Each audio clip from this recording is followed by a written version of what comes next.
Harvard University is the oldest institution of higher education in the U.S. Having been founded in 1636 by a clergyman, John Harvard, more than 50 years ahead of the runner-up, the College of William and Mary.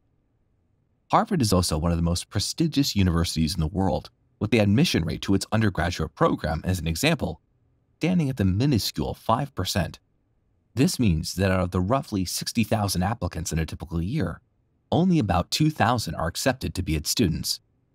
This level of exclusivity, rigor, and prestige is also true across its other academic faculties, including the John A. Paulson School of Engineering and Applied Sciences, the Graduate School of Arts and Sciences, Harvard Business School, Harvard Kennedy School, Harvard Law School, Harvard Medical School, and several others.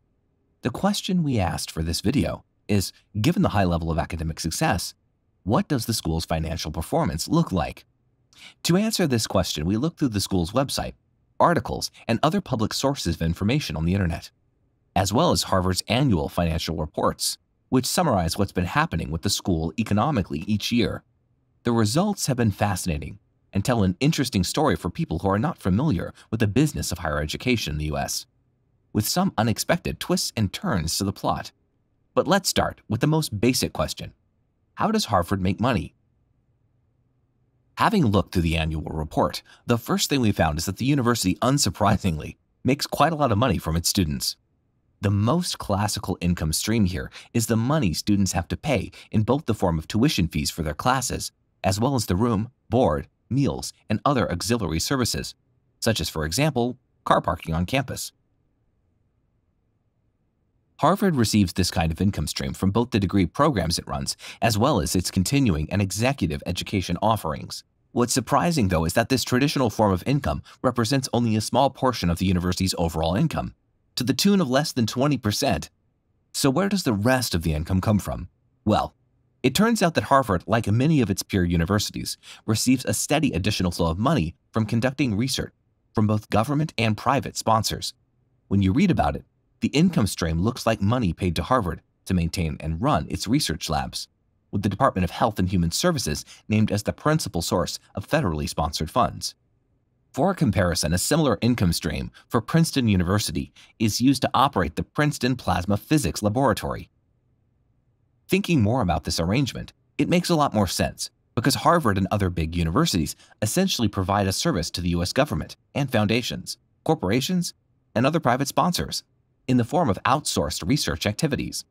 Rather than build their own research infrastructure, it is much more efficient for all these sponsors to pay universities like Harvard to research and study whatever it is they want researched and studied, be it innovative medical treatments or new plasma physics technology and applications. The next big source of income for Harvard University, and this is where it gets really interesting, is what they call philanthropy. This stream of money is insanely big, bigger in fact than both the student income and research revenue combined. Looking at just the numbers alone, you could even conclude that Harvard's primary activity was philanthropy, while teaching students and driving research were merely secondary byproducts. So what does this category of income include for Harvard? Well, there seem to be two big chunks to this income stream, but one clearly dominates the other. This dominant revenue source is called net endowment distribution, which is just a fancy term for making money on the stock market and through other financial investments. It's not quite as simple as that, but this explanation captures the essence of this income stream pretty well. You might be thinking, and rightfully so, why on earth would a university make so much money from investing in the stock market? Well, the answer to this is something called the endowment. In simple terms, a university's endowment is basically the sum total of all the money that has been gifted to the school over the years, primarily by its alumni. This money is typically not allowed to be spent on covering the university's ongoing costs, but is meant to be invested into financial instruments year after year. Once the money is invested and the university starts collecting some investment income, it can then start using a portion of that income to cover some of its running costs. Unsurprisingly, the bigger a university's endowment, the more income it can generate, and therefore, the more of its overall income can come from the endowment's investment returns. And it just so happens that Harvard University's endowment is the biggest in the world, standing at a whopping $50 billion. For comparison, the next biggest university endowment in the world belongs to Yale, sitting at around $42 billion. Stanford and Princeton both have endowments of just under $40 billion, while Massachusetts Institute of Technology is in fifth place with an endowment at just under $30 billion. These numbers are, of course, nowhere near those of the biggest investment funds in the world, like Norway government's Global Pension Fund with its $1.3 trillion of assets. But in fairness, they are also not meant to contribute to the well-being of 5.5 million people. The other chunk of the income under the philanthropy category for Harvard University is something called gifts for current use. This income stream is basically the money gifted to the school by other people, primarily, again, its alumni, but where the donors did not specify that their gifts should be used for endowment purposes. Think the annual fundraising campaigns where alumni send smaller checks to their universities. Of course, the bigger your alumni base, the more money you can raise under this income stream. Having gone through Harvard's sources of income, we also had a look at its expenses accounts. These ones look quite intuitive, with roughly half the cost being attributable to paying Harvard's employees, including its professors, assistants, administrative and other staff. Another 20% or so is spent on maintaining or renting its space, including the classrooms, labs, dorms, gyms, cafeterias, common and other areas, which are required in order for the university to function. The rest includes external services, supplies, equipment, and other minor categories. Rolling it all up, it looks like Harvard had quite a good year in fiscal year 2021, landing at a profit of around $300 million.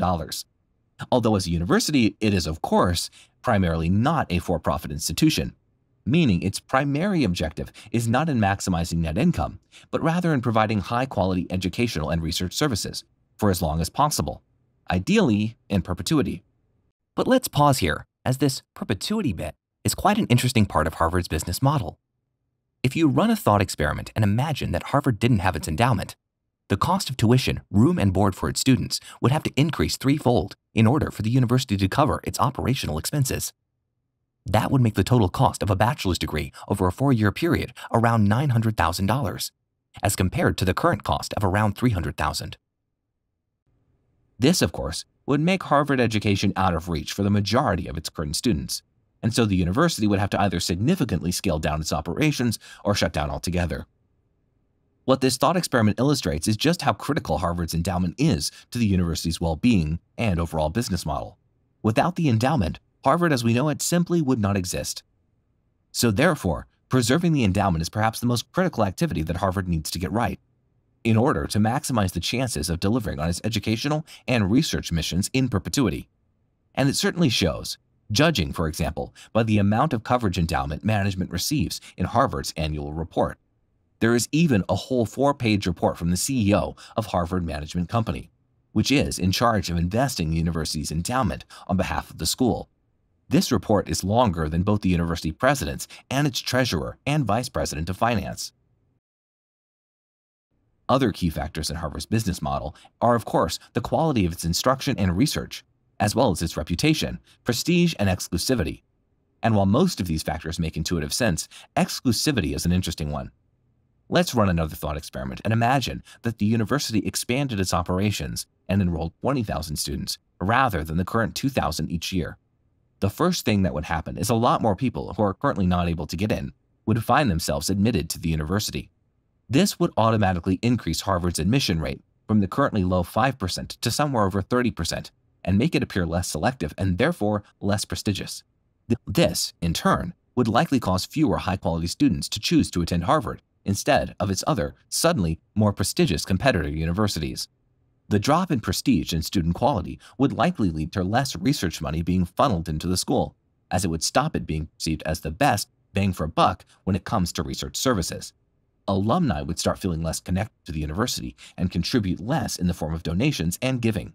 Employers would reduce the premiums they pay on Harvard's degrees, which would in turn make it harder for its alumni to attain career access progression. The downward spiral would likely continue until Harvard becomes just another big university, with a large but mostly average quality student body and unable to command the same premiums when it comes to income streams. This would be a devastating outcome for the oldest university in the US, and that is exactly why remaining exclusive and relatively small is strategically important for a school like Harvard.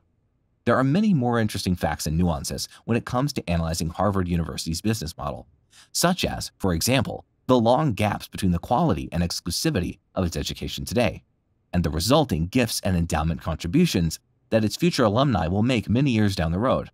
What's interesting is how the university has essentially become a big investment fund over the last several decades, with academics and research becoming largely byproducts when viewed from an economic perspective. It will no doubt be equally fascinating to watch its future evolution over the decades and centuries to come.